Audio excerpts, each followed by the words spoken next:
ہوتی ہے جب وہ بیان کرنے والا بیان کرتا ہے تو بعد میں ساتھی اعتراض کرتے ہیں کہ یہ کیا بیان کرتے ہیں.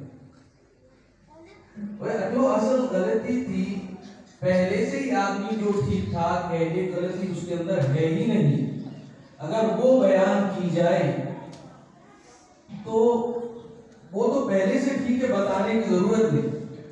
اصل تو چیز ہوتی ہے کہ جو غلطی ہے اس غلطی کو صحیح کرنا. آپ ڈاکٹر کے پاس جاتے ہیں, وہاں جا کر آپ دوا لیتے ہیں, وہ کیا دیکھتا ہے کہ کون کون سا حصہ صحیح ہے؟ وہ یہ دیکھتا ہے کہ کون کون سا حصہ خراب ہے, پھر اس کو صحیح کرنے کی کوشش کرتا ہے. اور آپ بھی اسی لیے جاتے ہیں کہ جا کے اس کو کہتے ہیں اس کی یہ چیز خراب ہو گئی ہے, اس کو صحیح کرنا ہے. ایسا نہیں ہے کہ جو صحیح ہے پہلے اسی کو ہی دیکھنا شروع کرتے ہیں. تو جو بیان کرنے والا ہوتا ہے ایک عالم ہوتا ہے, وارث نبی ہوتا ہے, وہ بھی اصل میں روحانی ڈاکٹر ہوتا ہے. اس کو بھی وہی چیزیں بیان کرنی چاہیے جو معاشرے کی مرض ہو, سوسائٹی کی مرض ہو, سوسائٹی میں جو بیماری پائی جا رہی ہو وہ بیان کرنی چاہیے. جب وہ بیان کرے تو پھر ہم سب کی یہ ضرورت ہے کہ ہم اس بیان کو اس نیت سے سنیں کہ اگر میرے اندر وہ غلطی ہوئی تو میں اس کی اصلاح کروں. تو میں نے جو حدیث پاک پڑھی ہے, حضور صلی اللہ علیہ وسلم نے اس میں دو باتیں فرمائی ہیں. آپ نے فرمایا کہ تم میں سے کوئی شخص اس وقت تک مومن نہیں ہو سکتا جب تک کہ اس کے اندر دو باتیں نہ آئیں. نمبر ایک کہ وہ مذاق میں بھی جھوٹ بولنا چھوڑ دے.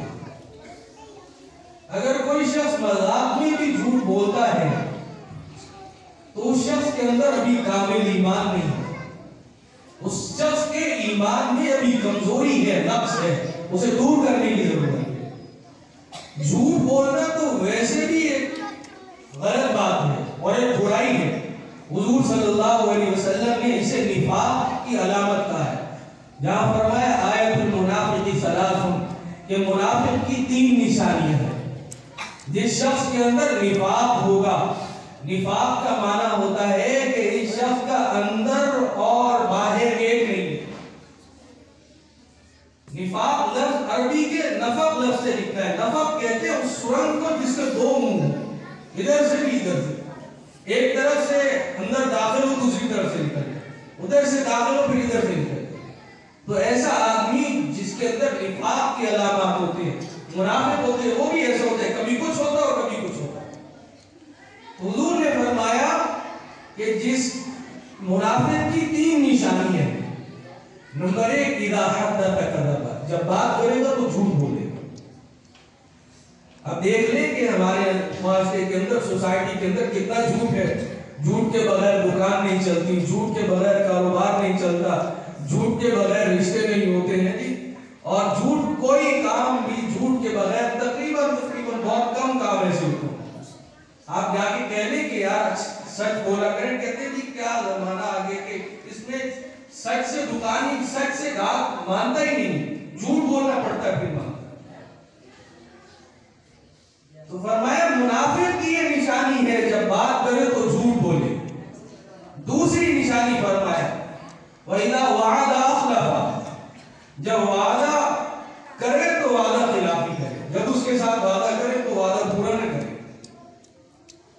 وعدہ خلافی کرے. اتنے دن میں تمہیں پیسے دوں گا, اتنے دن میں تمہارے پیسے لوٹا دوں گا, اتنا دن بعد قرض لوٹا دوں گا, لیکن نہیں لوٹا, پیسے رکھے رکھتے. دوسری بات کیا ہے کہ جب وعدہ کرے تو وعدہ خلافی کرے. تیسری منافق کی نشانی حضور صلی اللہ علیہ وسلم نے فرمایا وَإِذَا اؤْتُمِنَ خَانَ, جب اس کے پاس امانت رکھی جائے تو وہ امانت میں خیانت کرے.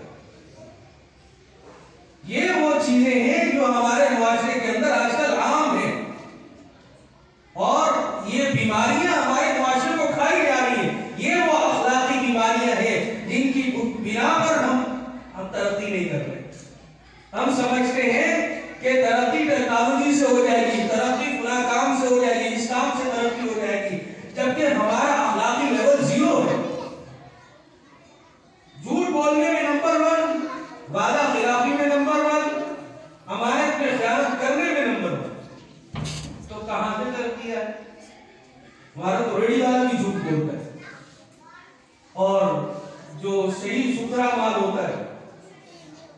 نیچے رکھ دیتا اوپر جو ہے نا اس کو اوپر رکھ دیتا اور باقی نیچے جو ہے نا وہ صاف ستھرے مال کو پھر اوپر والے ڈالتے 4-5 ڈالتی ہے اور 2-3 مووی ڈالتی ہے، کام پورا ہو گیا۔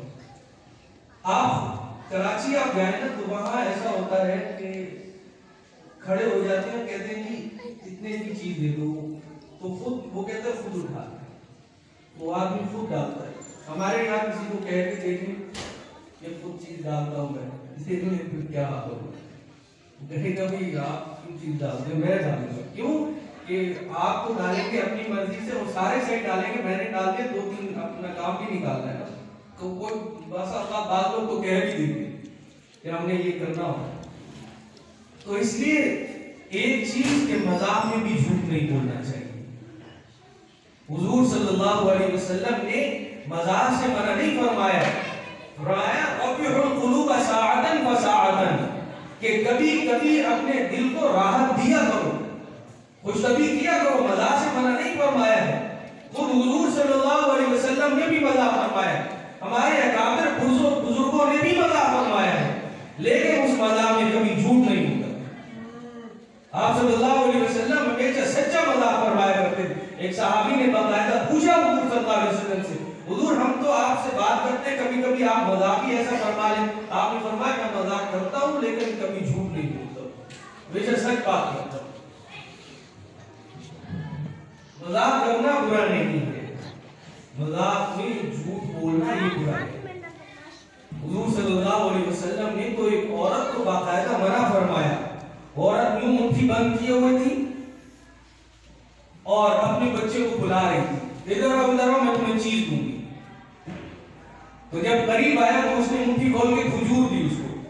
حضور صلی اللہ علیہ وسلم ساتھ میں تھے، آپ نے فرمایا کہ اگر تیری مٹھی میں کچھ نہ ہوتا تو تجھے جھوٹ کا گناہ بھی، تو جھوٹ بول دی کہ تو بچے کو بلا رہی تھی اور کہہ رہی تھی کہ آج ہمارے گھروں میں دیکھ لیں کہ ہم کتنے بچوں سے جھوٹ بولتے ہیں، ہمارے بچوں کے سامنے والدین کا کریکٹر صاف نہیں ہے۔ یہ بھی ایک وجہ ہے بچوں کے صحیح نہ بننے کی، تربیت نہ ہونے کی۔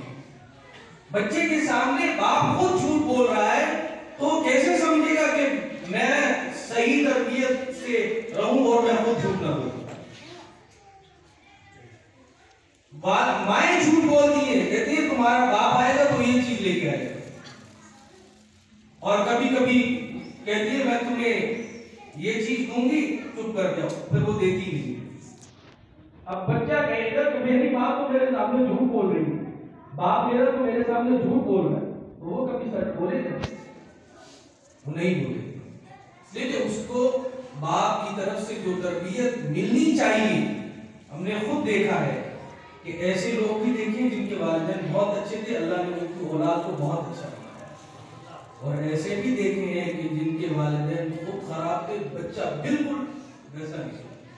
بہت تھوڑی مثالیں ہوتی ہیں کہ والد اچھا ہو اور اولاد اچھی نہ نکلے، اسی طرح والد اچھا نہ ہو اولاد اچھی نکل جائے، بہت تھوڑی مثالیں عموماً جو ہے والدین کی۔